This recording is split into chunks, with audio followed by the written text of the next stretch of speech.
Datuk Iqbal Salam dan Muhammad Razi Yatimah. Mereka juga hadir sebagai sahabat mahkamah bagi pihak bela selain memohon mendapatkan transkrip rakaman mahkamah CRT untuk membela dengan mengikut arahan Siti Bainur. Yasmin berkata demikian selepas dirujuk sekeping gambar kesan gigitan dalam prosiding kes menganiaya dan mengabaikan bela sehingga mengalami kecederaan Mahkamah dalam kes pengabaian dan penganiayaan. Assalamualaikum dan salam sejahtera. Saya Nura Batu Adawiyah binti Muhammad ingin melaporkan tentang isu kes penderaan kanak-kanak remaja yang terkini. Kuala Lumpur pada awal Julai 2021, sebuah kes penderaan telah terbongkar di sebuah rumah jagaan. Seorang kanak-kanak remaja telah didera di rumah jagaan kanak-kanak bernama Rumah Bonda, iaitu di Pangsa Irama Wangsa Maju, Kuala Lumpur. Kanak-kanak remaja yang dikenali secara umum sebagai Bella berusia 13 tahun itu telah turut menghidapi masalah sindrom Down. Penderaan ini dipercayai dilakukan oleh pengasas rumah jagaan itu, Siti Bainun. Kes ini juga mendapat perhatian negara dengan pelbagai bentuk solidariti yang khas untuk kes Bella ini. Rakyat Malaysia telah menggunakan kuasa sosial media untuk mempercepatkan lagi kes ini disiasat untuk mencari punca berlakunya kes penderaan ini. Kes ini juga mendapat liputan yang sangat tinggi di sosial media. Terima kasih. Assalamualaikum dan salam sejahtera. Isu penderaan kanak-kanak, kurang upaya dalam sektor pendidikan yang menyebabkan punca-punca berlaku seperti hubungan penderaan kanak-kanak dengan kepercayaan anisma.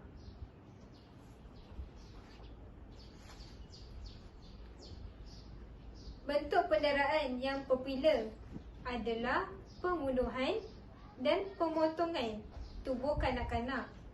Manusia lampau mempercayai anggota tubuh kanak-kanak mampu mendatangkan tuah kepada diri dan keluarga selain memulihkan penyakit. Selain itu, penderaan kanak-kanak, hubungan budaya dan sistem nilai. Pada tahun 355 BC, Aristotle mengumumkan bahawa makhluk yang tak sempurna tidak boleh berkembang dan perlu dihapuskan. Malangnya, kanak-kanak kurang upaya teruk tidak mendapat tempat dalam masyarakat. Di samping itu juga, penderaan kanak-kanak dan kemiskinan memenuhi tuntutan budaya, ritual kepercayaan dan keagamaan.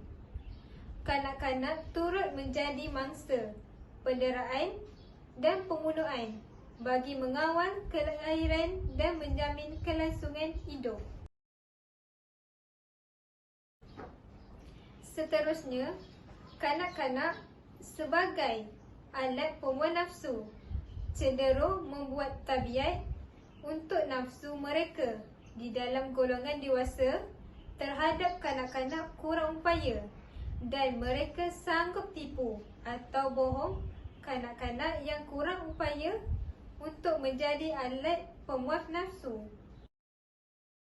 Akhir sekali, penderaan dan pembunuhan kanak-kanak kurang upaya juga sering menjadi bahan uji kaji dan mereka menggunakan pelbagai alatan yang tajam bagi melakukan penderaan atau pembunuhan. Contohnya, adik Bella iaitu Nur Bella yang diseksa dengan penuh kejam. Saya Natasha Idris melaporkan untuk Buletin Isu Semasa. Assalamualaikum warahmatullahi wabarakatuh. Beberapa bulan yang lepas, negara kita telah dikejutkan dengan isu penderaan kanak-kanak OKU, iaitu melibatkan adik Bella dan penjaganya iaitu Siti Bainur. Di sini saya akan menjelaskan akibat yang akan diterima dan hukuman yang akan diterima oleh penjaganya iaitu Siti Bainur.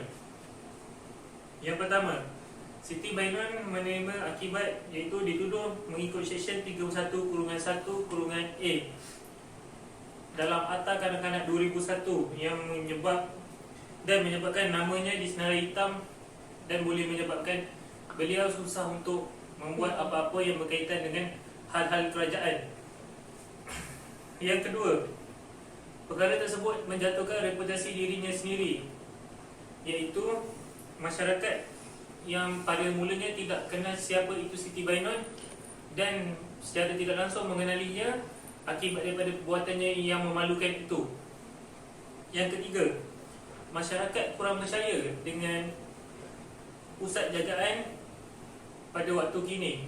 Hal ini disebabkan berlakunya penderaan terhadap kanak-kanak OKU tersebut, dan masyarakat pada masa kini lebih prihatin dalam memilih pusat jagaan supaya kanak-kanak yang mereka hantar lebih dijamin selamat. Jika disabit kesalahan, Siti Bainon boleh dikenakan hukuman, iaitu penjara maksimum selama 2 tahun dan denda sehingga RM20,000 atau kedua-duanya sekali. Sekian daripada saya, Faisal. Terima kasih. Assalamualaikum dan salam sejahtera. Isu penderaan kanak-kanak kurang upaya dalam sektor pendidikan yang menyebabkan ciri-ciri berlakunya penderaan kanak-kanak seperti penderaan fizikal, penderaan seksual, penderaan emosi dan pengabaian kanak-kanak. Ciri-ciri penderaan pertama iaitu penderaan fizikal. Kanak-kanak dikenal sebagai kecederaan fizikal dari pelakuan atau pengabaian ibu bapa, penjaga atau mereka yang diberi tanggungjawab untuk menjaga kanak-kanak. Kecederaan fizikal jika terdapat tanda-tanda kecederaan yang boleh dilihat di tubuh kanak-kanak dan kecederaan ini menyebabkan kemalangan dan terdapat bukti seperti luka, cala, melecit, berparut, patah atau kecederaan tulang dan sebagainya. Walau bagaimanapun, disiplin fizikal tanpa penjelasan dan garis panduan tingkah laku akan mengakibatkan peningkatan kanak-kanak yang hiperaktif dan agresif dalam golongan kurang upaya. Ciri kedua iaitu penderaan seksual kanak-kanak adalah aktiviti seksual yang dilakukan oleh individu lebih dewasa dari kanak-kanak untuk memuaskan nafsu mereka yang tidak terkawal. Sebarang bentuk perlakuan orang dewasa yang memaksa, memujuk, menggugut atau menggunakan tipu hela kepada kanak-kanak. Selain itu, sentuhan fizikal iaitu ciuman, rabaan, seks oral dan memaksa kanak-kanak menyentuh.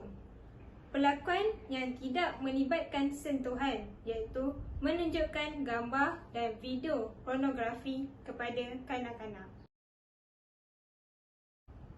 Ciri ketiga ialah penderaan emosi yang dipanggil penderaan psikologi adalah corak tingkah laku yang merosakkan rasa harga diri kanak-kanak. Selain itu, mendera kanak-kanak akan menyebabkan emosi juga mungkin menolak, mengkritik, menggugut dan mencaci kanak-kanak. Ciri keempat iaitu terakhir, pengabaian kanak-kanak terutamanya ibu, bapa atau penjaga. Pada tahun 2015, menurut Biro Kanak-kanak sebahagian daripada Jabatan Kesihatan dan Penghematan Manusia, kira-kira 683,000 kanak-kanak di negara ini dianggap mangsa penyalahgunaan atau pengabaian.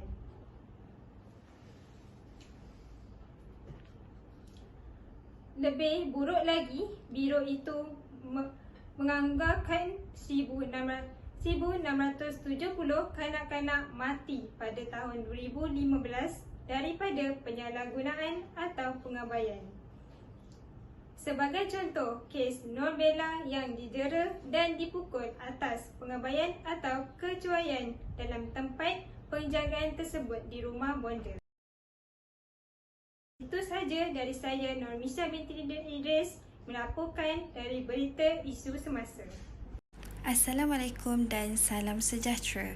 Saya Nurul Fatihah Azahra ingin melaporkan bahawa setiap daripada individu di dalam Malaysia iaitu rakyat Malaysia, kita sendiri perlulah mengambil iktibar daripada kes adik Bella. kita semua perlulah mengambil iktibar dan membuat kesimpulan supaya sama-sama kita mengurangkan kes penderaan di golongan orang kurang upaya seperti kes adik Bella ini. Jadi, kita sebagai rakyat Malaysia perlulah bersikap prihatin dan bertanggungjawab untuk memikul tugasan masing-masing untuk mengurangkan kes ini. Seperti bak kata pepatah, yang berat sama dipikul, yang ringan sama dijinjing.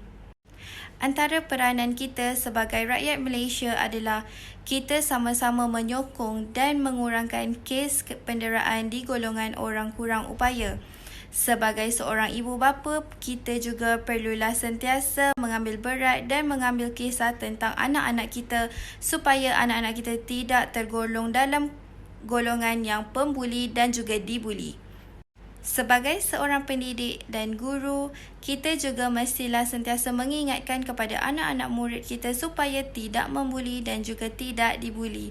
Jadi, kes penderaan ini akan dikurangkan sejurus dapat dielakkan. Rentetan daripada kes adik Bella iaitu #JusticeForBella. Mari sama-sama kita saksikan video montaj adik Bella.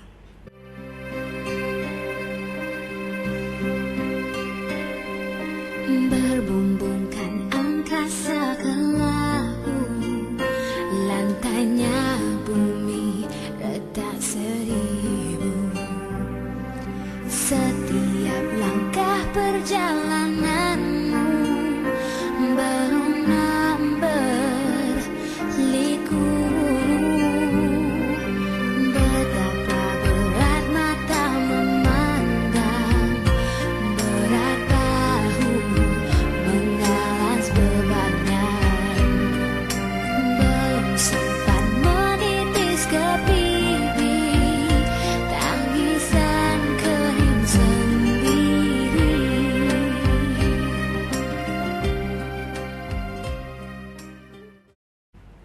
Sekian itu sahaja daripada saya Nurul Fatihah Azahra. Salam hormat.